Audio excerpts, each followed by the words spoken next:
Hi, everyone. We are going to go ahead and get started now because we have a lot to cover, and we definitely want to make sure we leave enough time for your questions and answers. So thank you, everyone, for coming to today's presentation, Pandemic Parenting, Flexing the Asian Parenting Approach with Kim Parker, who's class of 95.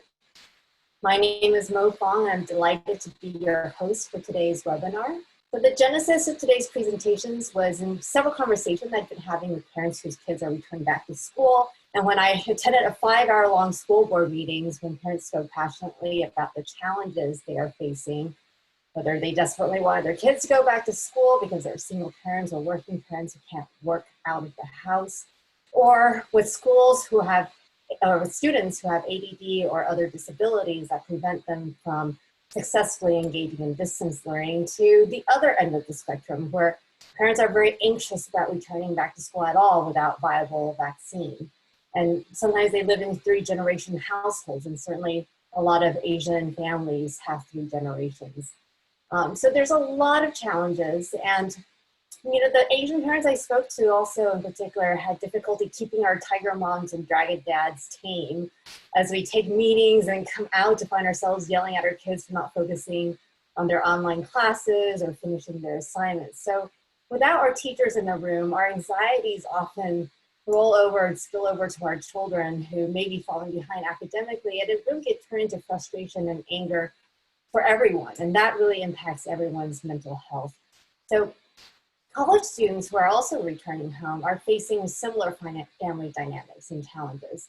So we'd like to hear more from all of you throughout the presentation or after the presentation to hear about how you've been thinking about it and get some advice from Kim. So to put this in perspective, even pre-COVID, the CDC has issued reports showing that suicide rates among young people jumped 56% between 2007 and 2016. And then between 2009 and 2017, rates of depression among kids ages 14 to 17 increased by more than 60%. So when we talk about the mental health challenges in this really trying times, and then exacerbated by kids being at home, parents having to work from home, or not being able to be at home with their kids, it just kind of spills over, and I can imagine that these statistics are increasing. And so Kim has additional statistics to share with us. So while they're sobering statistics, the hope is that with some intervention and willingness to change our interactions, we can improve our relationships, not only for the short term, but hopefully for a lifetime. So first, some housekeeping items, now that more people have joined. We will be recording only Kim's presentation portion of this webinar to distribute to registrants only, but the Q&A portion will not be recorded, so everyone can ask questions freely. If you do have any questions, please send them to us in the Q&A box at the bottom of your screen. So next slide, please. This webinar is co-sponsored by SAPAC and Stanford Asian Pacific American Alumni Community and FLAN, which is Stanford's first-generation low-income alumni network.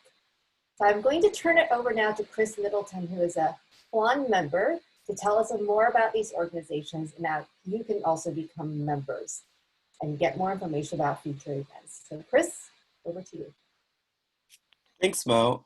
Hey all, my name is Chris Middleton. I am a FLY alumnus of Stanford University. I'm also co-president of FLAN along with Jennifer. I'm class of 2016 and I'm currently a 3rd year at the law school class of 2021. I'm super excited to be able to be part of this event, and FLAN is really honored to have the chance to be a co-sponsor of tonight's conversation with Kim. So FLAN is a group that aspires to connect, inspire, support, advocate for, and celebrate first-generation and/or low-income alumni. And we're really focused on creating opportunities to enrich the lives of our FLY alumni, but also creating opportunities to kind of foster connections between FLY individuals that are connected to Stanford and Stanford University. And that takes the form of social events, educational events, fostering internal community, focusing particularly on young alumni that are making the transition from being students to being alums, and then also celebrating our community and pride we're really happy to have the chance to put on our own virtual graduation ceremony for all the graduating undergraduate and graduate students. And while we hope that we won't have to put together such a program next year, we're excited at the opportunity to continue to celebrate and uplift our community. I see some folks in the chat have shared a lot of links to be more involved. If you identify as Fly or you feel like an ally, you want to learn more about the community, feel free to reach out to me, but we'd love to have you. Next slide. I also have been asked to share a little bit about SAVEPAC, who's the other club that is putting on this event tonight. The mission of SAVEPAC is to promote and support the educational, professional, and social interests of Stanford Asian Pacific American alumni and the Stanford community. And so in addition to the programming that's happening tonight, you should all look forward to the upcoming virtual Stanford Asian Pacific American Summit, which is going to be virtual and is going to be free and is open to everyone. Also want to stress that they're seeking out new board members currently. So if you're inspired to be more involved in the community, or you have fun ideas for events like the one that we're putting on tonight that you definitely want to see happen, this is a great way to be involved and help support the APA alumni community at Stanford, but also put on programming that helps folks support current students as well. There's more details on the slide about the different committees and also the deadline to get involved. And so please reach out to Mo if you have more questions, but the information here should help you. So now I want to turn it back over to Mo and we can fully get started with tonight's programming. Thank you. Thank you so much, Chris. So right now I'm happy to introduce all of you now to our presenter, Kim Parker. Kim is a good friend of mine from Stanford undergrad and has been a social worker and family therapist for more than 20 years.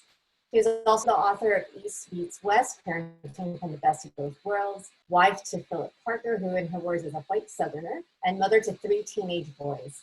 She's also currently a doctoral student at Houston Baptist University School of Education. I'm not sure how she does it all, but we're delighted she's able to share some of what she's learned professionally as well as being a parent herself to help us navigate challenging family dynamics during these uncertain times. So I see more people have joined us, which is great. So as a reminder, only the presentation portion of the webinar will be recorded and the Q&A will not be recorded. So you can submit your questions via the Q&A link at the bottom of your Zoom screen.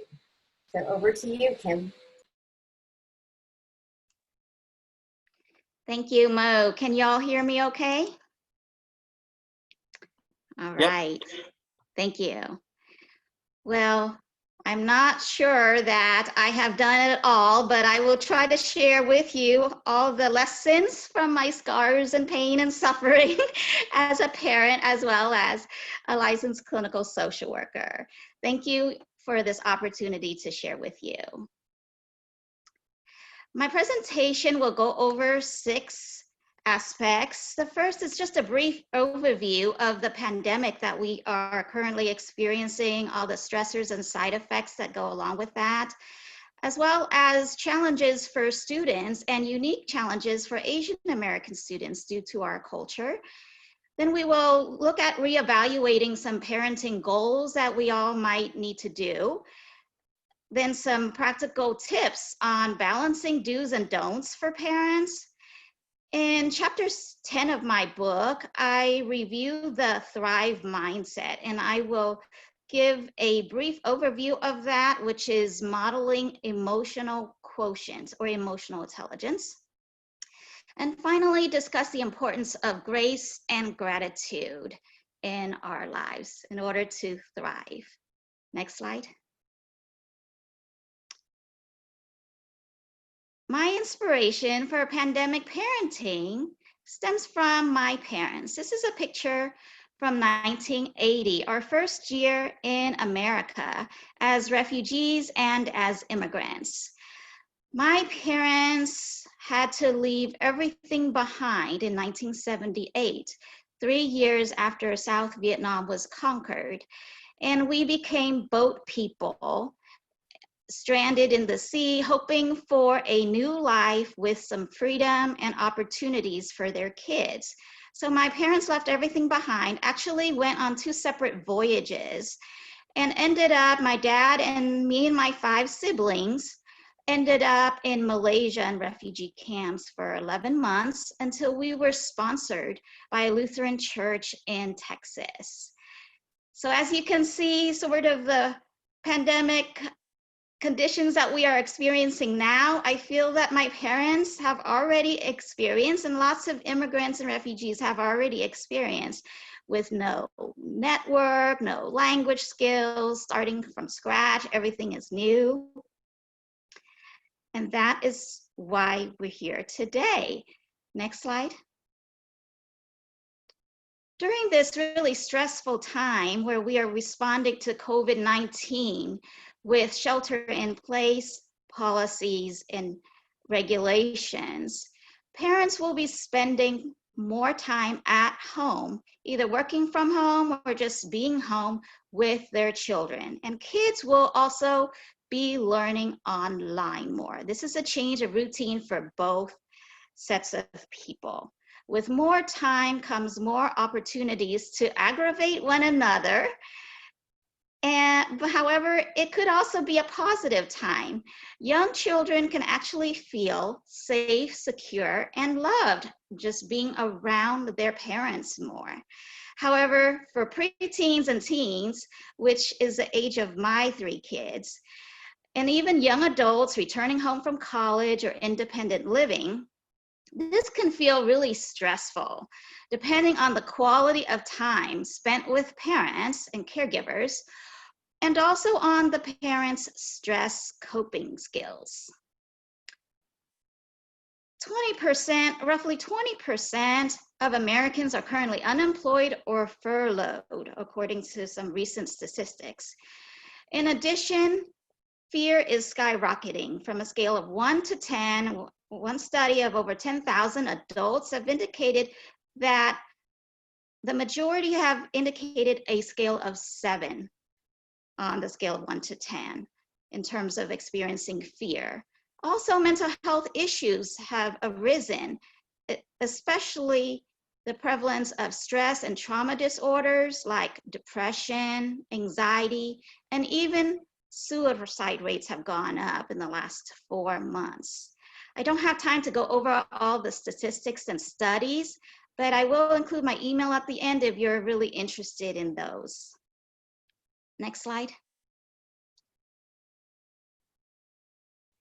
So of course, all students are experiencing challenges, but Asian American students have to deal with some particularly difficult aspect of the parent-child relationship. In chapter 6, I talk a little bit about tiger mom versus therapeutic mom. So tiger mom is a stereotype that Asian American moms, and sometimes dads too, use this really harsh, cutthroat approach to raising children towards success. And a lot of times the stereotype does apply to the immigrant or first generation due to the difficulties of having to survive and dealing with PTSD and other stress and trauma symptoms. And it has less to do with the possibly second and third generation Asian American parents.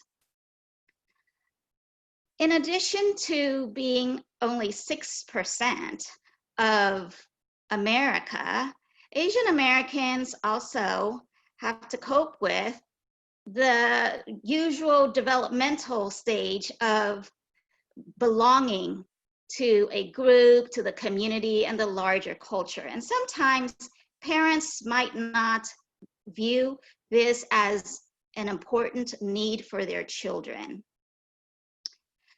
Studies have shown that pre-COVID-19, as Mo mentioned, there have been high suicide rates, but especially among Asian American students in high school and college. They are 20% more likely to attempt suicide than non-Hispanic white students. Southeast Asian refugees are especially at risk for post-traumatic stress. In addition to these challenges, we have the challenge of the stigma of seeking out mental health care. There's this culture of shame and saving face where we're not allowed to talk about our problems, our struggles, because they were supposed to keep it all in the family, not bring shame to the family.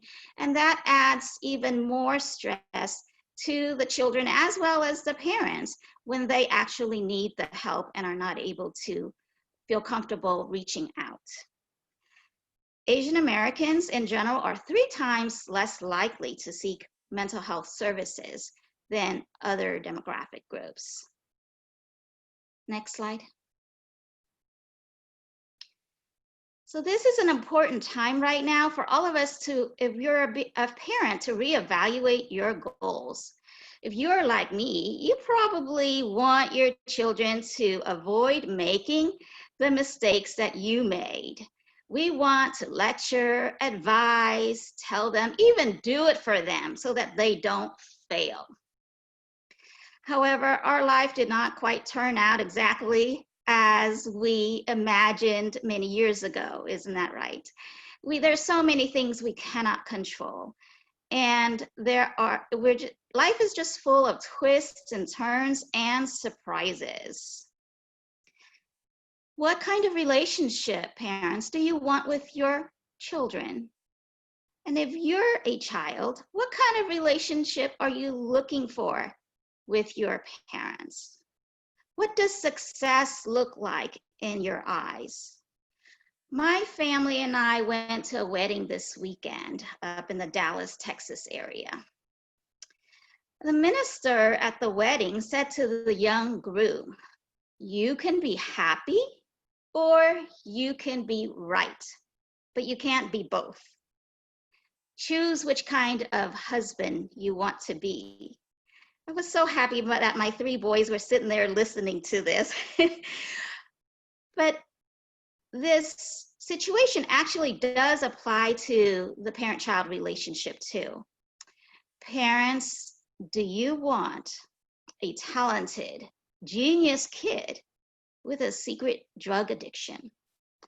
Or a charming, well-spoken, well-liked child who doesn't talk to you?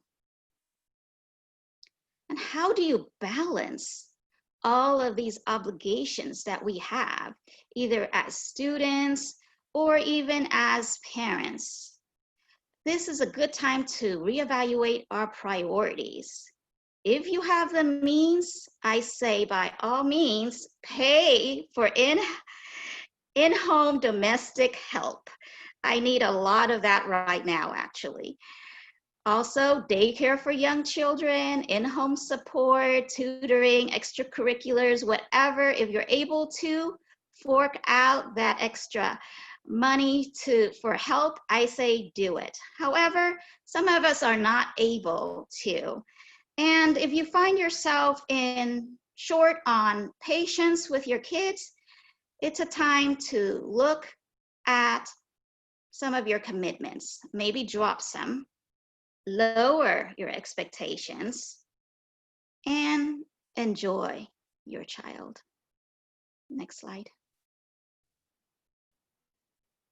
So in case you think I've done it all well, I actually snapped this picture last month. Here are my 3 boys. They're 17, 14, and 12. They had woken up really, really late because they had gone to bed late. The house was a mess. It's been a mess. They've been playing on electronics for hours, it seems, since shelter in place. This was not what I thought parenting from the best of both worlds would look like.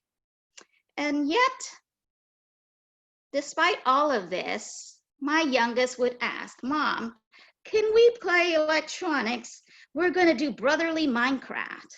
And indeed, they were getting along. They were not fighting.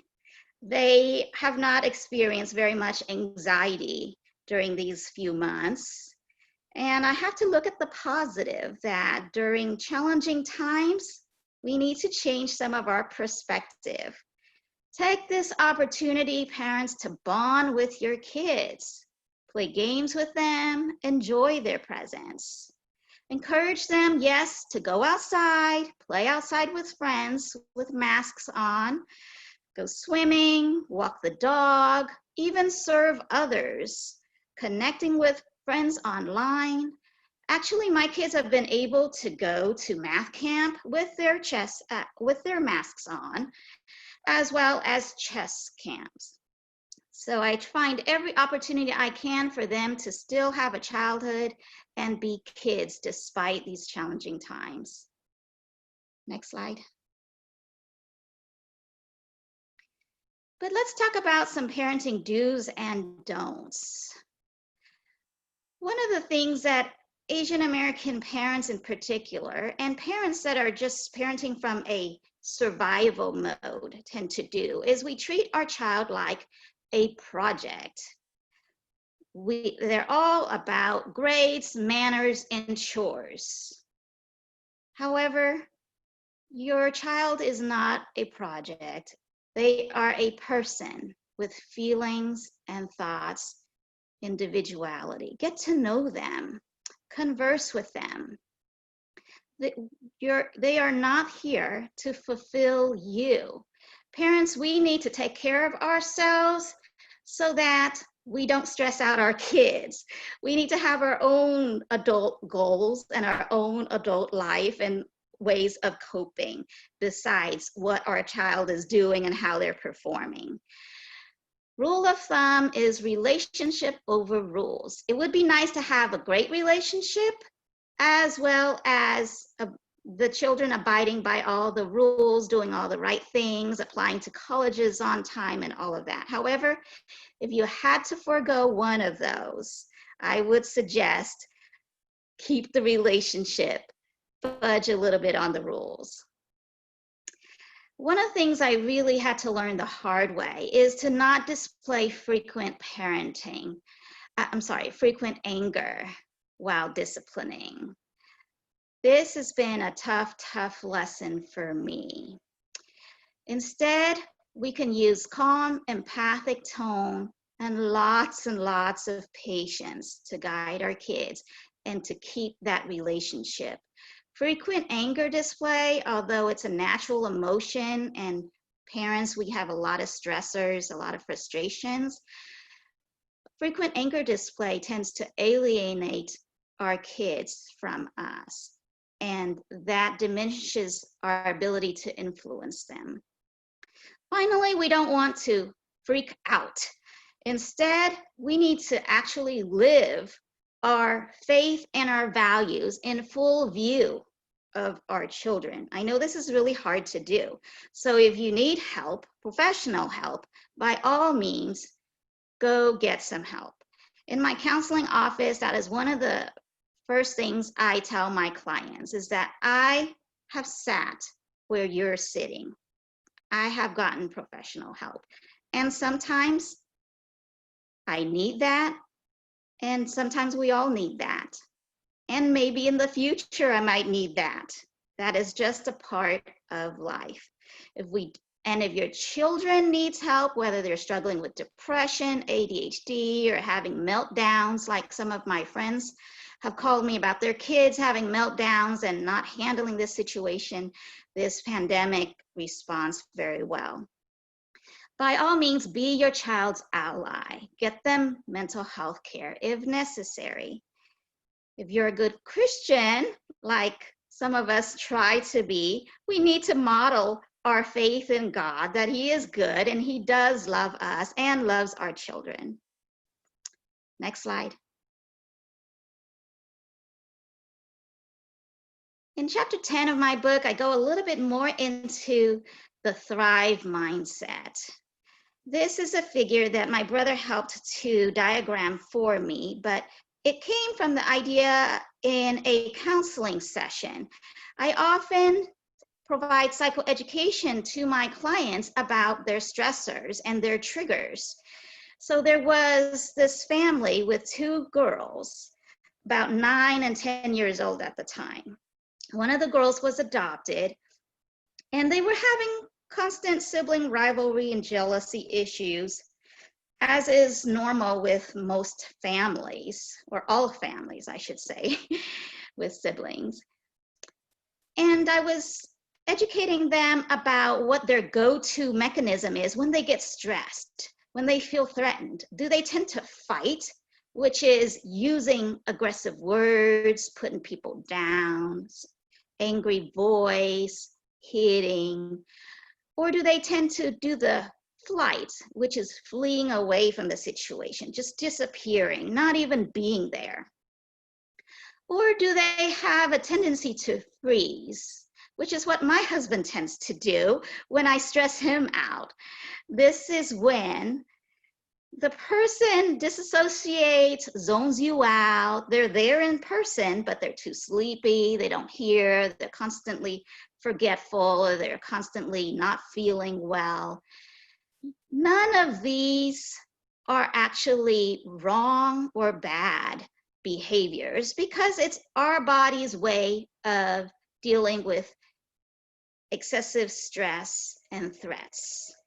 However, when we're living at home with family members and in close relationships with friends and relatives, it would be very harmful to our relationships to constantly trigger each other, from fighting, using aggressive words, triggering somebody to flee from us, which triggers their anger, causes them to fight us or freeze on us. So I was asking each girl in this session, what is your go-to mode whenever you're stressed? And they would each think about it and share what their tendencies were. And I would ask them, what about Miss Kim? What do you think my go-to stress mechanism is, survival mechanism is? And this 9-year-old girl would look at me like this, and she'd go, you're the figure outer. Of course, I was very flattered by that, because it represented my work in the counseling office. I was trying to help everybody be calm and help everybody to learn about their stressors and triggers and how to get out of this vicious cycle. However, I did share with her that at home, I do have some of these stress mechanisms that come into play, but I am trying to do the figure outer mode, which is using mindfulness. Instead of reacting to our critical moms or dads, or instead of reacting to the child that hasn't done his homework and is still on electronics, we can respond. We can realize that we are our own worst enemy when it comes to our behaviors and how we trigger others, how we handle things. We can put the bigger picture into perspective. We can practice being peaceful in our interactions and our responses. Next slide.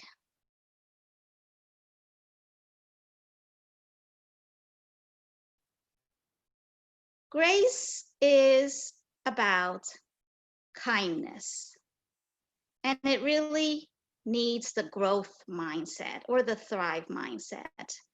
The thrive mindset or growth is actually based on Dr. Carol Drazek from Stanford University, a psychologist who coined the term growth mindset. And her study found that the brain actually changes as we undergo different experiences, and we formulate ways of understanding. And there is room for growth. There's room for learning new behaviors. In fact, my 80-year-old mentor, who inspired me and motivated me to write this book, said that she was a lifelong learner. It's the idea that we have not arrived, we will never arrive.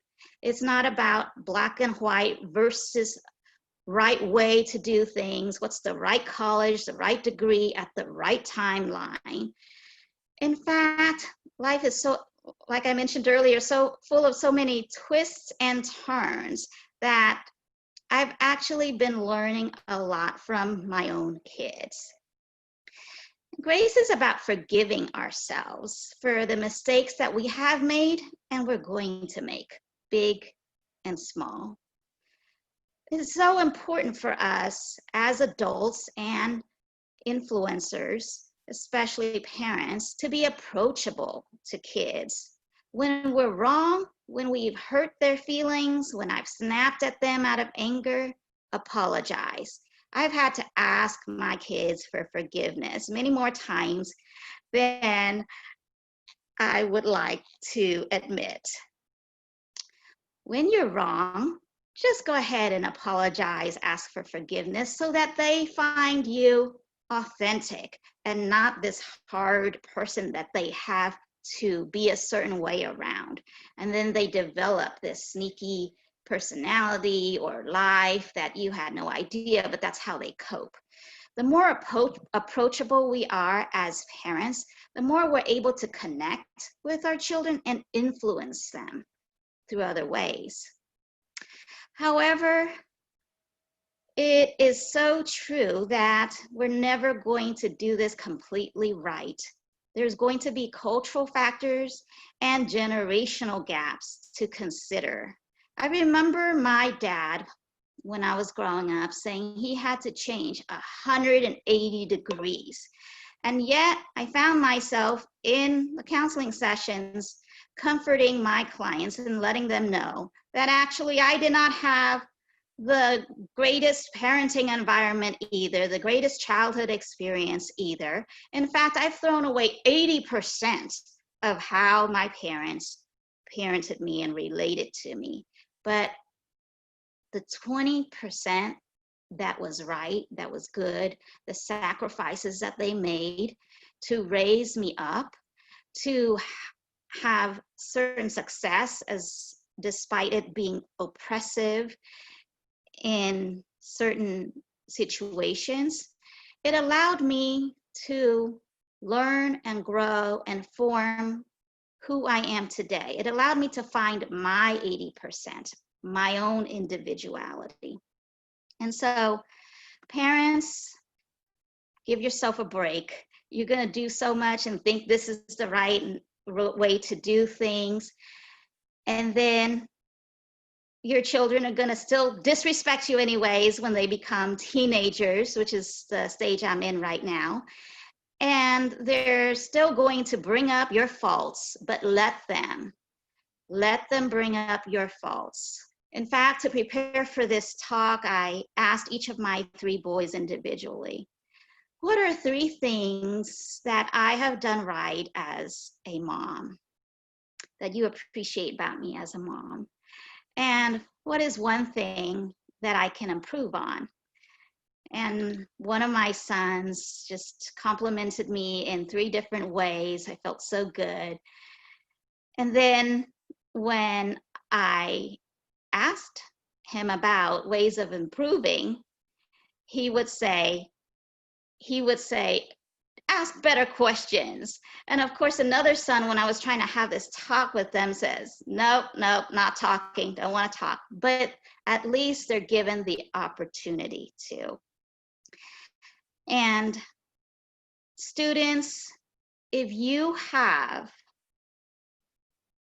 experienced a disconnect from your parents, they haven't validated you, they've treated you more like a project than a person, they've put all their fears and paranoias on you, just remember, thank them, practice the gratitude that I had to practice, because you only need 20%. And where you're at today is because your parents allowed you to have that foundation. They're not going to get 100%, nor will you when you become parents. So thank them for the 20% that they gave you. All of these tips that I'm speaking about relates to both step parents as well as biological parents, and also to adoptive parents especially. We all are in this journey of learning and growing. The most important thing is that we have each other. We're learning together.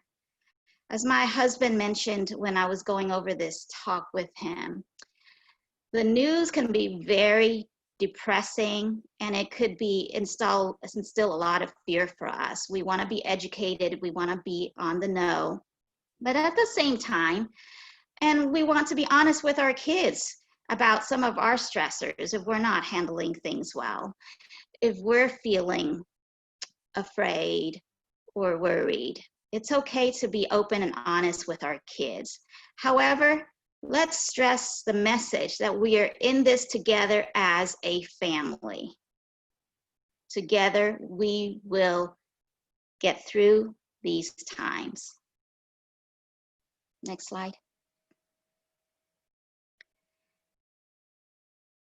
So thank you to my mom and dad for putting up with me as a critical teenager. They had the grit to raise 6 kids in a completely new culture to them. They had to sacrifice so much in order for me to have a college education so that I can find my 80%. Of course, at the beginning, they were not proud of me choosing the social work path because it wasn't one of those prestigious careers.